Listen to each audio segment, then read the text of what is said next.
After Jesus had said this prayer, he left with his disciples and went across Kidron Brook.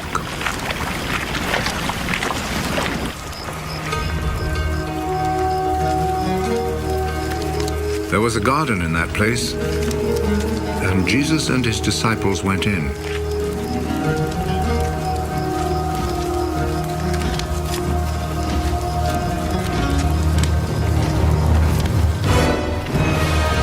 Judas, the traitor, knew where it was, because many times Jesus had met there with his disciples. So Judas went to the garden, taking with him a group of Roman soldiers and some temple guards sent by the chief priests and the Pharisees. They were armed and carried lanterns and torches.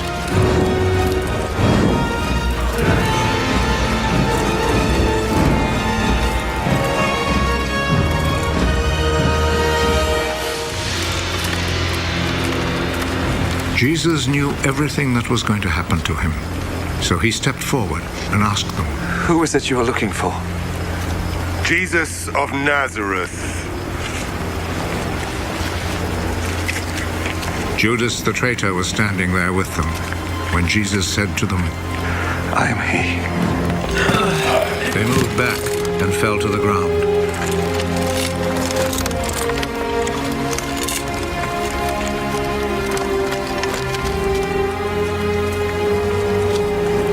Again, Jesus asked them, "Who is it you are looking for?" Jesus of Nazareth. I have already told you that I am he. If then you are looking for me, let these others go. He said this so that what he had said might come true. "Father, I have not lost even one of those you gave me." Simon Peter, who had a sword, drew it and struck the high priest's slave, cutting off his right ear. The name of the slave was Malchus. Put your sword back in its place. Do you think that I will not drink the cup of suffering which my Father has given me?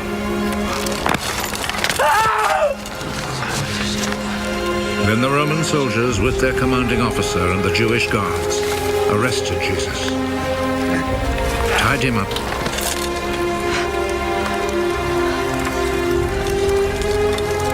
and took him first to Annas.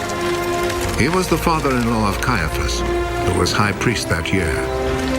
It was Caiaphas who had advised the Jewish authorities that it was better that one man should die for all the people.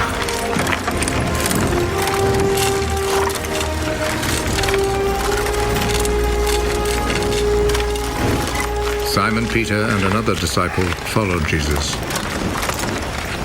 That other disciple was well known to the high priest, so he went with Jesus into the courtyard of the high priest's house, while Peter stayed outside by the gate.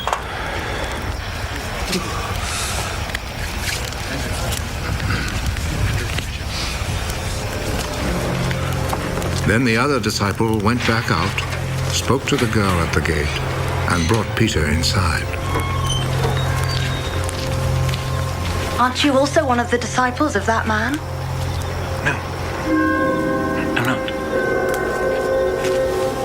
It was cold, so the servants and guards had built a charcoal fire and were standing around it warming themselves. So Peter went over and stood with them, warming himself. The high priest questioned Jesus about his disciples and about his teaching.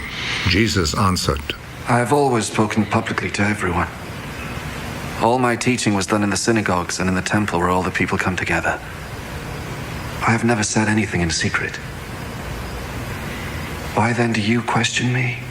Question the people who heard me. Ask them what I told them. They know what I said. How dare you talk like that to the high priest?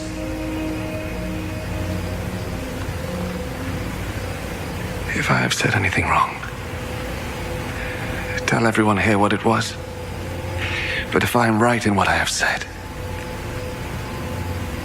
why do you hit me? Then Annas sent him, still tied up, to Caiaphas, the high priest. Peter was still standing there, keeping himself warm. So the others said to him, "Aren't you also one of the disciples of that man?" No, I am not. But Peter denied it.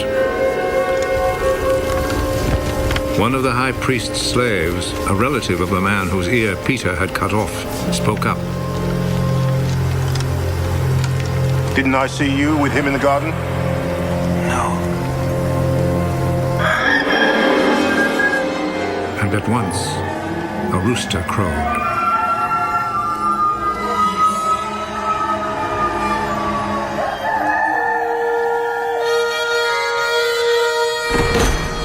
Early in the morning, Jesus was taken from Caiaphas' house to the governor's palace. The Jewish authorities did not go inside the palace, for they wanted to keep themselves ritually clean in order to be able to eat the Passover meal. So Pilate went outside to them and asked, "What do you accuse this man of?" We would not have brought him to you if he had not committed a crime. Then you yourselves take him and try him according to your own law. We are not allowed to put anyone to death. This happened in order to make come true what Jesus had said when he indicated the kind of death he would die.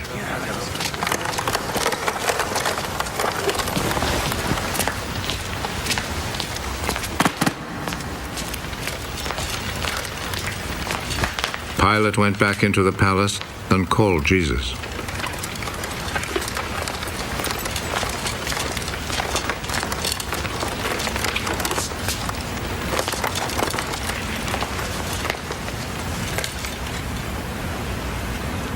Are you the king of the Jews? Does this question come from you? Or have others told you about me? Do you think I'm a Jew? It was your own people and the chief priests who handed you over to me. What have you done? My kingdom does not belong to this world. If my kingdom belonged to this world, my followers would fight to keep me from being handed over to the Jewish authorities. No. My kingdom does not belong here. Are you a king, then? You say that I am a king. I was born and came into the world for this one purpose: to speak about the truth. Whoever belongs to the truth listens to me. And what is truth?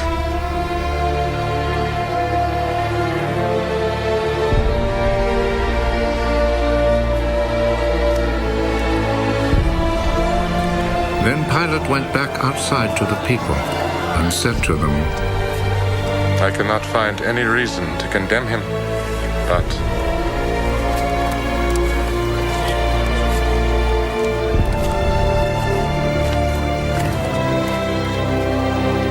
according to the custom you have, I always set free a prisoner for you during the Passover. Do you want me to set free for you the King of the Jews? They answered him with a shout.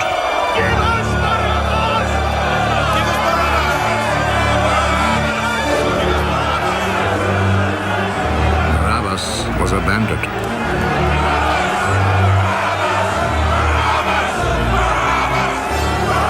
John 18, verse 1.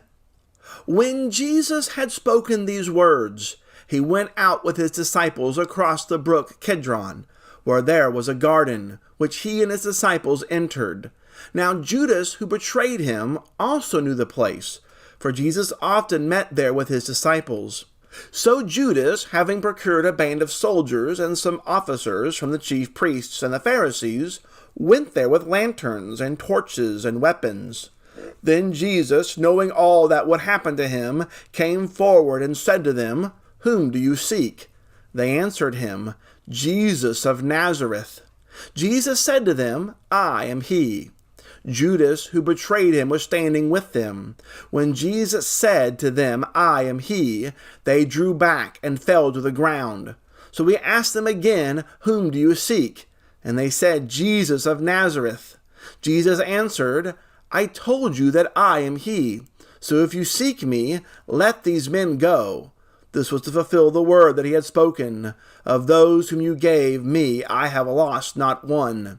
Then Simon Peter, having a sword, drew it, and struck the high priest's servant, and cut off his right ear. The servant's name was Malchus. So Jesus said to Peter, Put your sword into its sheath. Shall I not drink the cup that the Father has given me? So the band of soldiers and the captain and the officers of the Jews arrested Jesus and bound him. First they led him to Ananias, for he was the father-in-law of Caiaphas, who was the high priest that year. It was Caiaphas who had advised the Jews that it would be expedient that one man should die for the people. Simon Peter followed Jesus, and so did another disciple. Since that disciple was known to the high priest, he entered with Jesus into the courtyard of the high priest. But Peter stood outside at the door. So the other disciple, who was known to the high priest, went out and spoke to the servant girl who kept watch at the door and brought Peter in. The servant girl at the door said to Peter, You also are not one of these man's disciples, are you? He said, I am not. Now the servants and officers had made a charcoal fire because it was cold, and they were standing and warming themselves. Peter also was with them, standing and warming himself. The high priest then questioned Jesus about his disciples and his teaching. Jesus answered him, I have spoken openly to the world. I have always taught in synagogues and in the temple, where all Jews come together. I have said nothing in secret. Why do you ask me? Ask those who have heard me what I said to them. They know what I said. When he had said these things, one of the officers standing by struck Jesus with his hand, saying, Is that how you answer the high priest? Jesus answered him, If what I said is wrong, bear witness about the wrong. But if what I said is right, why do you strike me? Ananias then sent him bound to Caiaphas the high priest. Now Simon Peter was standing and warming himself. So they said to him, You also are not one of his disciples, are you? He denied it and said, I am not. One of the servants of the high priest, a relative of the man whose ear Peter had cut off, asked, Did I not see you in the garden with him? Peter again denied it, and at once a rooster crowed. Then they led Jesus from the house of Caiaphas to the governor's headquarters. It was early morning. They themselves did not enter the governor's headquarters, so that they would not be defiled, but could eat the Passover. So Pilate went outside to them and said, What accusation do you bring against this man? They answered him, If this man were not doing evil, we would not have delivered him over to you. Pilate said to them, Take him yourselves, and judge him by your own law. The Jews said to him, It is not lawful for us to put anyone to death. This was to fulfill the word that Jesus had spoken to show by what kind of death he was going to die. So Pilate entered his headquarters again, and called Jesus and said to him, Are you the king of the Jews? Jesus answered, Do you say this of your own accord, or do others say it to you about me? Pilate answered, Am I a Jew? Your own nation and the chief priests have delivered you over to me. What have you done? Jesus answered, My kingdom is not of this world. If my kingdom were of this world, my servants would have been fighting, that I might not be delivered over to the Jews. But my kingdom is not from the world. Then Pilate said to him, So you are a king? Jesus answered, You say that I am a king. For this purpose I was born, and for this purpose I have come into the world, to bear witness to the truth. Everyone who is of the truth listens to my voice. Pilate said to him, What is truth? After he had said this, he went back outside of the Jews and told them, I find no guilt in him. But you have a custom that I should release one man for you at the Passover. So do you want me to release to you the King of the Jews? They cried out again, Not this man, but Barabbas. Now Barabbas was a robber. The purpose of John's Gospel is to bring his readers true, saving faith. We are here at the pinnacle of what John has recorded: the arrest, death, and resurrection of Jesus. But John is not done recounting the story of Jesus. Scholars believe that the other three Gospels already existed and were in circulation when he writes this Gospel. John's Gospel is not for us to simply go through the death and resurrection of Jesus. John will present Jesus as the glorious Son of God, as he has done throughout this Gospel, in whom we must put our complete hope and faith. And that's what we'll see here in John chapter 18. The kingdom of Jesus is not of this world. In verse 1, we are immediately struck by the fact that Jesus is not avoiding his impending arrest. After Jesus prays for his disciples in the glory of God, Jesus goes to a garden, the same place where the disciples often met. Judas knows where this place is. Jesus does not try to change locations in order to avoid arrest. Jesus leads his disciples to the very place where Judas can lead his band of followers. People notice the massive group that Judas leads.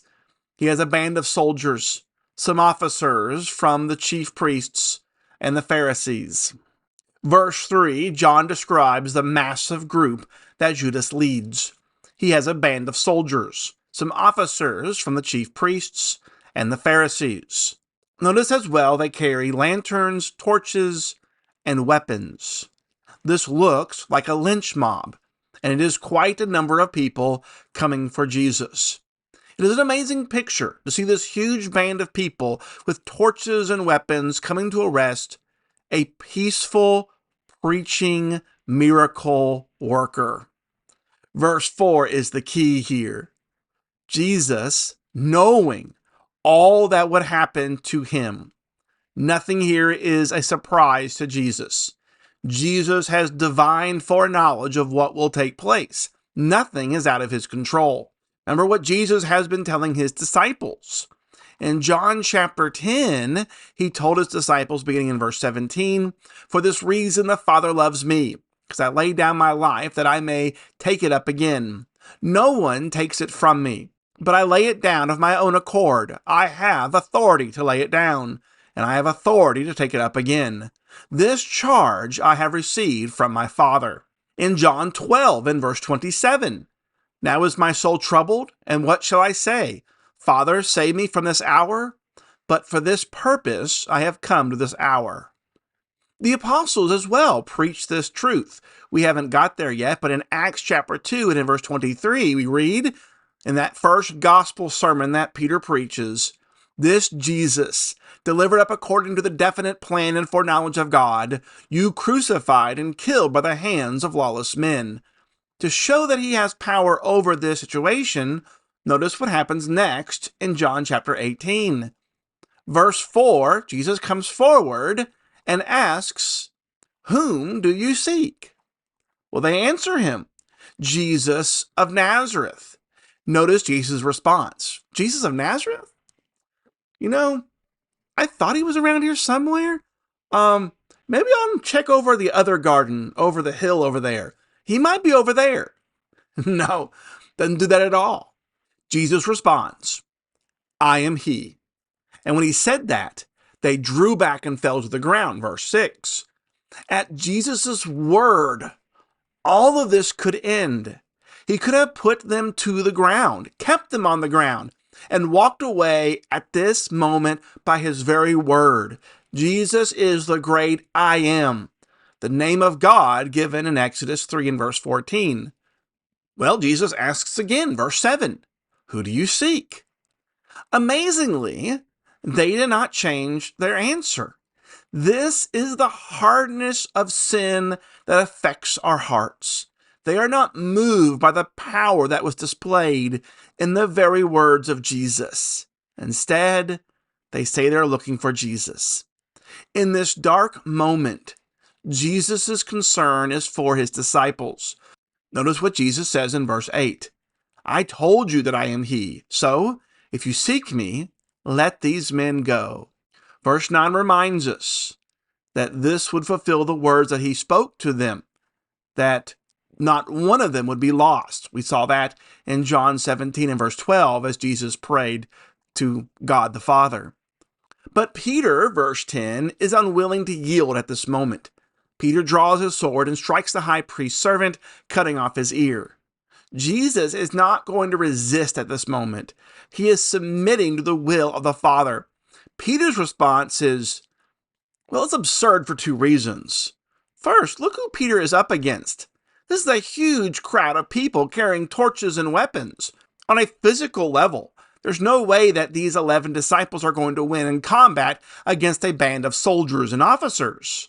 Secondly, look who Peter is with. Jesus did not need a human defense. Jesus just knocked down this whole band to the ground with his words. Jesus' mission is not bloodshed, but to sacrifice himself. Peter fails to remember Jesus' mission and fails to remember Jesus' predictive words concerning this moment. Jesus is focused on the plan of God. Peter is misguided and resists the plan of God.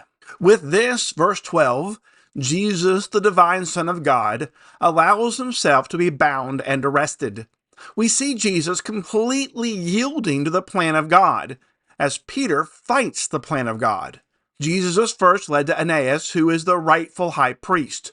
The Romans deposed Annas in 15 AD and made Caiaphas, Annas' son-in-law, the high priest from 18 to 36 AD. The Jews evidently still recognize the religious authority of Annas. Even Josephus called Annas the high priest even after the time he had been deposed. In verse 14, John reminds us of Caiaphas' words that we read in John chapter 11. Caiaphas declared that it was better that one die for the people. The point is that a fair trial is not coming from Caiaphas or the Sanhedrin. In verse 15, rather than continuing to follow Jesus, John wants to turn our attention back to Peter. Peter, along with another disciple, followed Jesus to the courtyard of the high priest. Peter waits outside. Earlier, remember, in chapter 13, Peter declared to Jesus that he was willing to give up his life for Jesus. He believes he is ready to give his life for Jesus and his kingdom. Words are easily said, but are difficult to practice when put to the test. When a servant girl at the door, verse 17, identifies Peter as one of Jesus' disciples, Peter denies his association with Jesus. Then in verse 19, John flips back to Jesus, and we see the high priest is questioning him. Jesus points out that they had plenty of opportunities to gather information about Jesus. Jesus was never deceptive. Ask anyone, and they can tell you what Jesus taught and said. Jesus is simply making the point that Annas has all the information that he needs to have. Further, Jesus seems to be rebuking the high priest because he should have had witnesses for this trial. But there are no witnesses. Jesus notes this and asks that they bring in people to ask what he has said. With this rebuke, verse 22, an officer strikes Jesus. Now think about how Jesus could have retaliated here. Think about all that he could have done at this moment for being hit in the face. Instead, verse 24, he allows himself to be taken to Caiaphas for another trial. Then, verse 25, John flips back to Peter. We see Peter again. And now, Peter 2 more times adamantly declares that he is not a disciple of Jesus. And with Peter's final denial, the third denial here, the rooster crows. In verse 28, we're back with Jesus. Jesus is being led from Caiaphas' house to Pilate. Pilate is the governor over this region at this time. Now, typically, Pilate resided in Caesarea Maritima, but during the time of the Passover, he would stay in Jerusalem to help maintain the peace.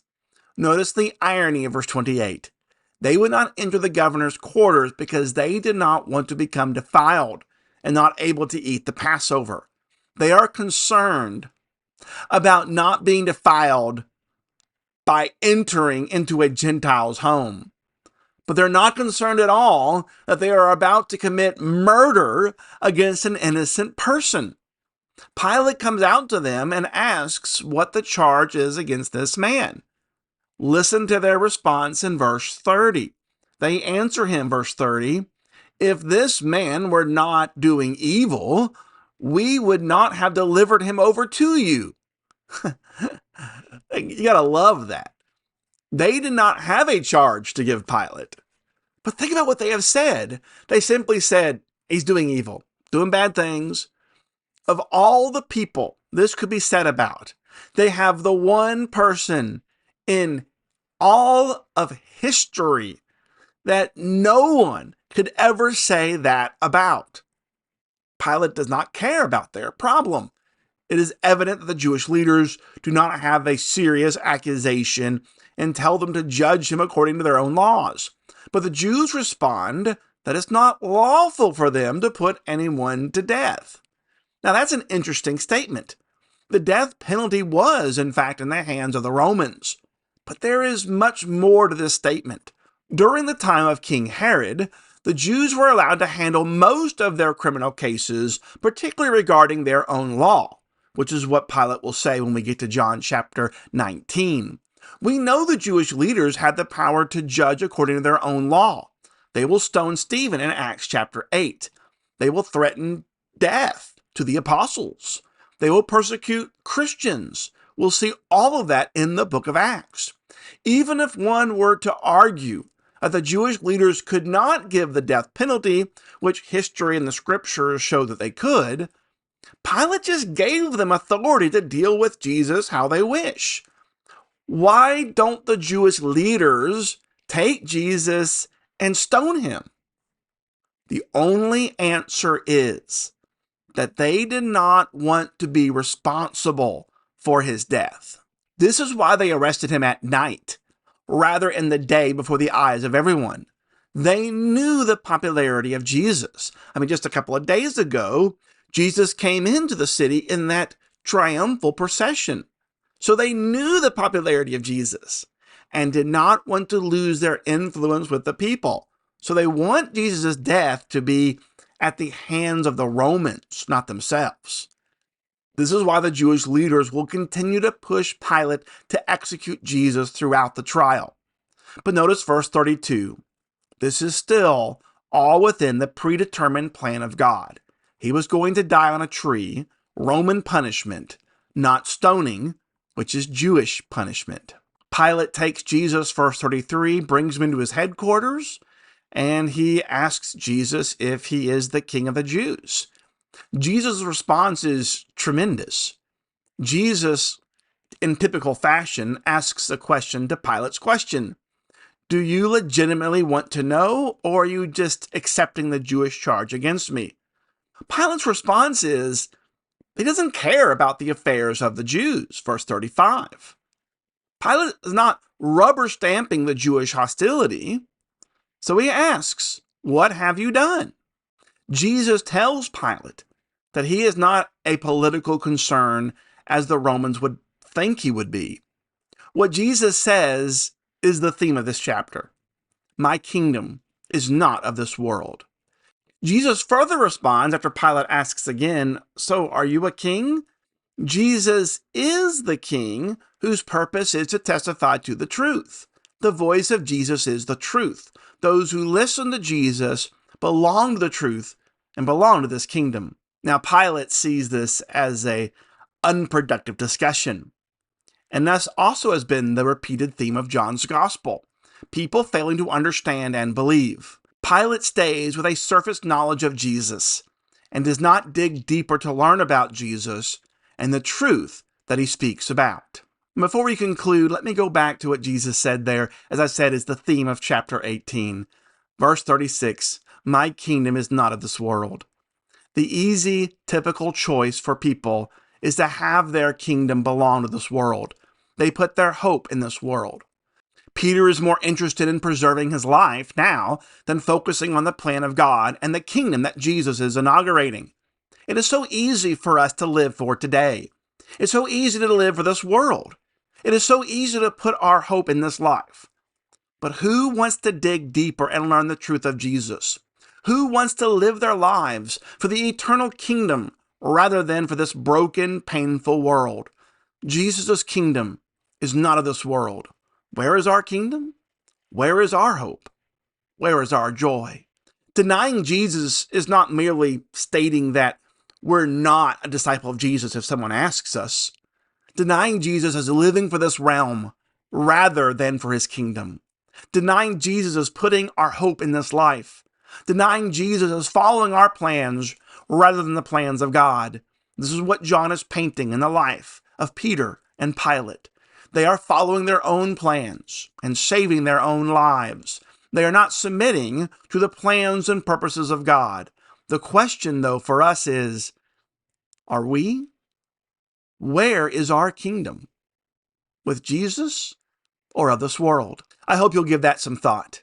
Next time, John chapter 19, and we'll see Jesus being delivered to be crucified. Thanks so much. Have a great and wonderful day.